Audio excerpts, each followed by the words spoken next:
What it do? Dream Team, it's your boy D Neil back with another reaction video, guys. Here we are with Storm by our guy Tim Minchin. It's been a long time since I got the chance to react to Tim, and I'm so excited to get to. He makes incredible music slash comedy slash arguments or points, valid points, all in one. Before we dive in, make sure you guys subscribe, ring notification bell, get the video a thumbs up. Tim, what you got? Audience, really just a bit of fun. It's a 9.5-minute jazz-backed beat poem about critical thinking. yeah. This is gonna be fun. Rock on. Be good if I was joking. It's called Storm.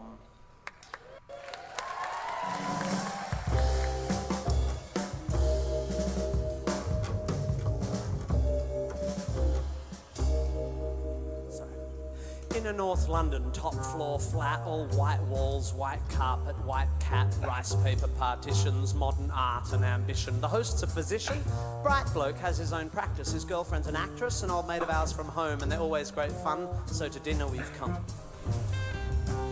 I love it already. The fifth guest is an unknown. The hosts have just thrown us together for a favour because this girl's just arrived from Australia and she's moved to North London and she's the sister of someone or has some connection. As we make introductions, I'm struck by her beauty. She's irrefutably fair with dark eyes and dark hair. But as she sits, I admit I'm a little bit wary because I noticed the tip of the wing of a fairy tattooed on that popular area just above the derriere. And when she says, I'm a Sagittarian, I confess a pigeonhole starts to form. And is immediately filled with pigeon when she says her name is Storm. Conversation is initially bright and light-hearted, but it's not long before Storm gets started. You can't know anything. Knowledge is merely opinion. She opines on Cabernet Sauvignon vis-a-vis some unhippily empirical comment made by me.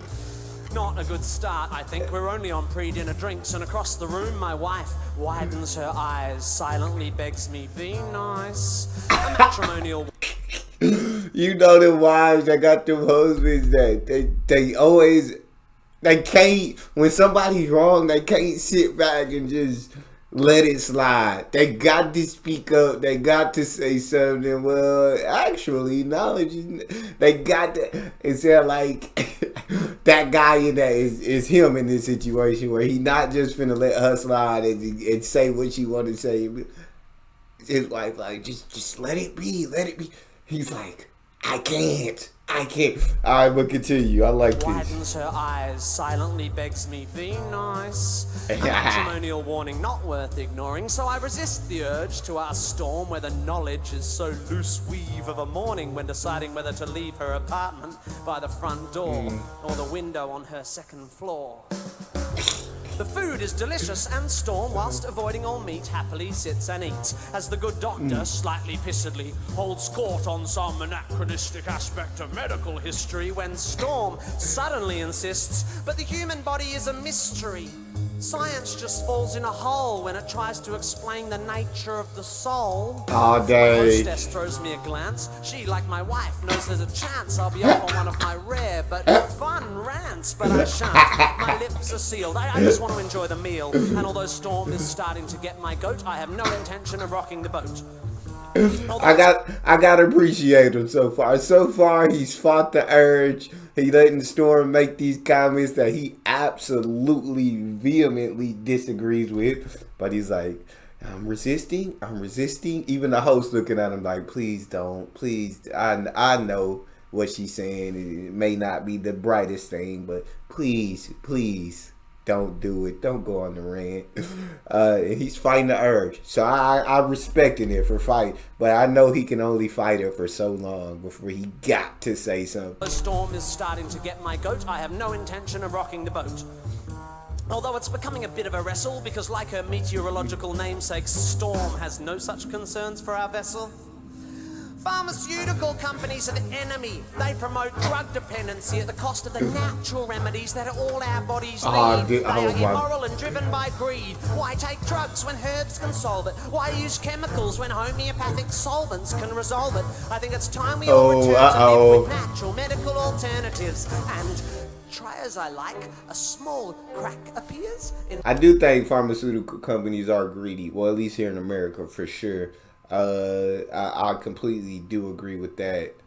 But I don't think in terms of like home remedies are the solution. I believe that we need medical advancement. We need we definitely need a lot of these medicines. I just think their terms are greedy here in America once again. Because the prices are just outrageous and exorbitant, and it's ridiculous. But yeah, I don't agree with Storm that natural herbs should take the place of all the medicines. My diplomacy, Doc? By definition, I begin, alternative medicine, I continue, has either not been proved to work or been proved not to work. Do you know what they call alternative medicine that's been proved to work? Medicine. So you don't believe in any natural remedies? On the contrary, Storm, actually, before we came to tea, I took a remedy derived from the bark of a willow tree. A painkiller that's virtually side effect free. It's got a weird name. Darling, what was it again? Masprin? Basprin? Oh yeah, aspirin, which I paid about $1 for down at the local drugstore.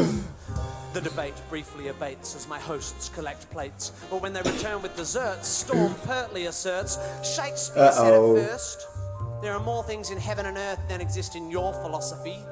Science is just how we're trained to look at reality. It doesn't explain love or spirituality. How does science explain psychics, auras, the afterlife, the power of prayer? I'm becoming aware that I'm staring. I'm like a rabbit suddenly trapped in the blinding headlights of vacuous crap. Here's the Hamlet she just misquaffed, or the 6th glass of wine I just quaffed, but my diplomacy dyke groans, and the asshole held back by its stones can be held back no more.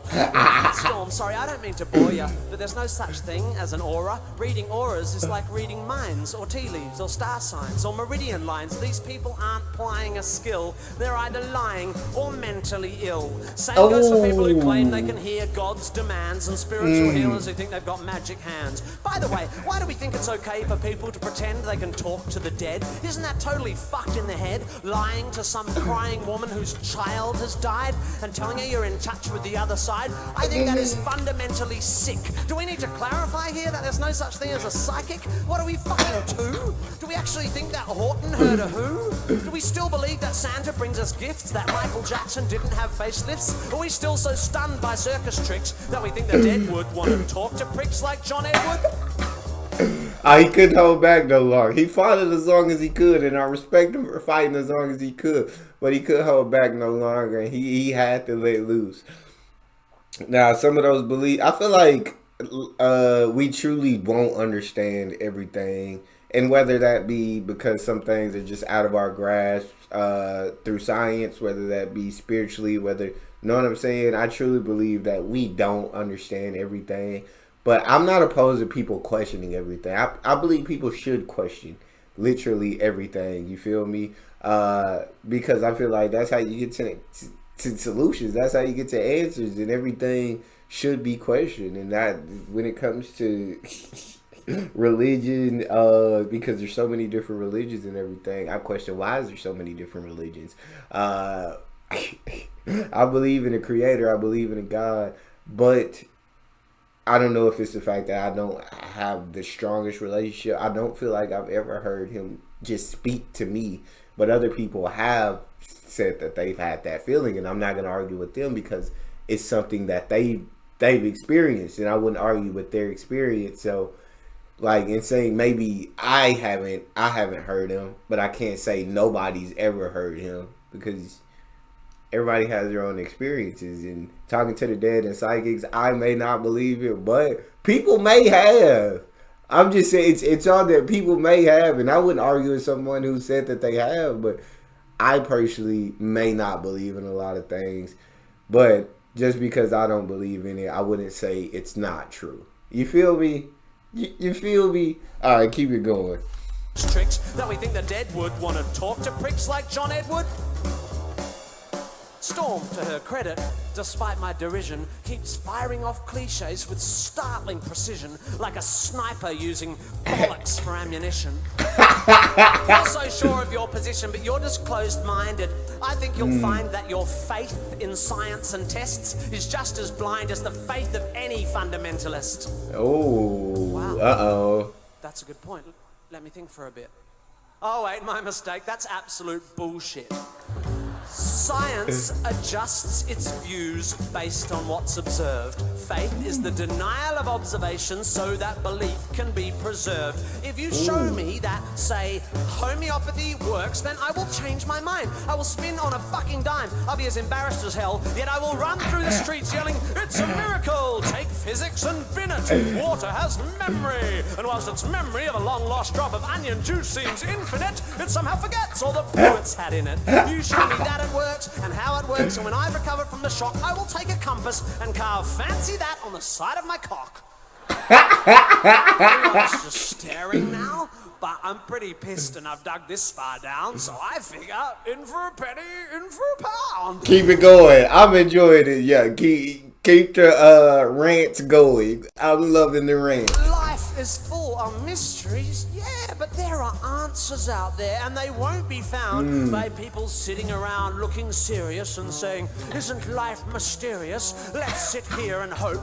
Let's call up the fucking Pope. Let's go watch Oprah interview Deepak Chopra."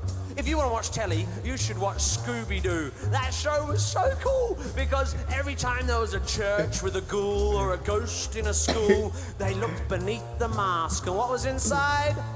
The fucking janitor or the dude down the water slide. Because throughout history, every mystery ever solved has turned out to be not magic. Does the idea that there might be knowledge frighten you? Does the idea that one afternoon on Wikipedia might enlighten you frighten you? Does the notion that there might not be a supernatural? So blow your hippie noodle. They'd rather just stand in the fog of your inability to Google. Isn't this enough? Just this world? I feel like no. Like, is it no? Because again, like I said, question everything. You feel me? Yeah. I don't know. I feel like this because we want to search outside of this world. We want to know what created everything. We want to know how everything started. We want to know when everything started, when time became a thing, when there's so many answers, there's so many questions that we'll never have answers to, no matter whether it be through science, no matter whether it be through religion. There's just many questions out there that I feel like we won't understand. Now, I guess I don't know what it's going to look like 200-300 years down the line. Maybe people figure things out, but I don't know. I do understand him saying, "Isn't this enough? Isn't this world enough? Is it?" But at the same time, it's like, I don't know. Humans are naturally curious creatures to me. I know curiosity killed the cat, but I love questioning, and I believe like his points are very valid in what he's saying, and I completely understand where he's coming from. It's like science is is observation, so it's like everything that science has said has been proven. But science has also been wrong. So science, but he did say science has the ability to adjust its view based on observation. So if something was wrong in science before, maybe another scientist comes along later, disproves that, proves this, and now this is what's to believe. And maybe someone along the line later disproves that and proves this and figures it out. But I do believe there's things out there we just will never be able to truly have the answers to. And I think that's what bothers us, because we want to know everything. And that's human nature. To me. This beautiful, complex, wonderfully unfathomable natural world? How does it so fail to hold our attention that we have to diminish it with the invention of cheap man-made myths and monsters? If you're so into your Shakespeare, Lend me your ear. To gild refined gold, to paint the lily, to throw a perfume on the violet is just fucking silly. Or something like that. What about Satchmo? I'll see trees of green, red roses too, and fine. If you wish to glorify Krishna and Vishnu in a post-colonial, condescending, bottled up and labelled kind of way, then whatever, that's okay. But here's what gives me a hard on. I am a tiny, insignificant, ignorant bit of carbon. I have one life. I feel that. And it is short and unimportant. I do feel that. Thanks to recent scientific advances, I get to live twice as long as my great uncles and aunts. Twice as long Good to point. live this life of mine. Twice as long to love this wife of mine. Twice as many years of friends and wine, of sharing curries and getting shitty at good-looking hippies with fairies on their spines and butterflies on their titties.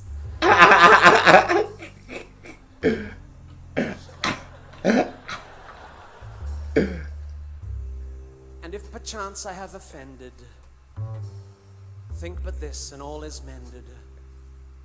We'd as well be 10 minutes back in time for all the chance you'll change your mind. I love that. I absolutely love that. I do love how he pointed out at the end. It made me understand, like, when he says, isn't this world enough? At the end, it made me understand that statement more when he says, like, we only get this one short life. And I take comfort in the fact that I am some insignificant, like, piece of carbon, and I have this one life, but because of scientific advancements, I've doubled the years that my great aunt or whatever used to have. So double the years to love my wife, double the years to live my life. And so I do absolutely love that. And in that, it makes that statement, isn't this world enough? I don't know, mean a lot more to me. Because, I mean, we do only have one life. And, like, rather than try to answer all the questions that we have no answers to, or stress about all the things that we don't know, why not enjoy the life that we have, go out and have the most fun as possible, without worrying about what happens after death? Why not just enjoy your life on earth, the life on earth that you have, without thinking or stressing about what happens after you're gone? Ooh, that was nice. Love it. Like I said, I have no problem with people differing opinions, though. Like, everybody believe what you want to believe. It doesn't affect me in any way, shape, or form. Don't push your beliefs on people. If someone believes something different than you, then you shouldn't try to push what you believe onto them. Because, like he said, till we could go 10 minutes back, because there's no chance of your mind changing. Like, no matter what I said here, no matter if it made sense, your mind's not going to change. So what's the point of arguing with someone who just has a different belief system than you? I choose not to. Like I said, I don't know everything that's out there. I don't know things that other people have experienced. I can only speak from my life and what I've experienced, and that's all I can speak from. So that's all I got. Make sure y'all subscribe, ring notification bell, get a video a thumbs up so it gets suggested. It's your boy D-Nia, out.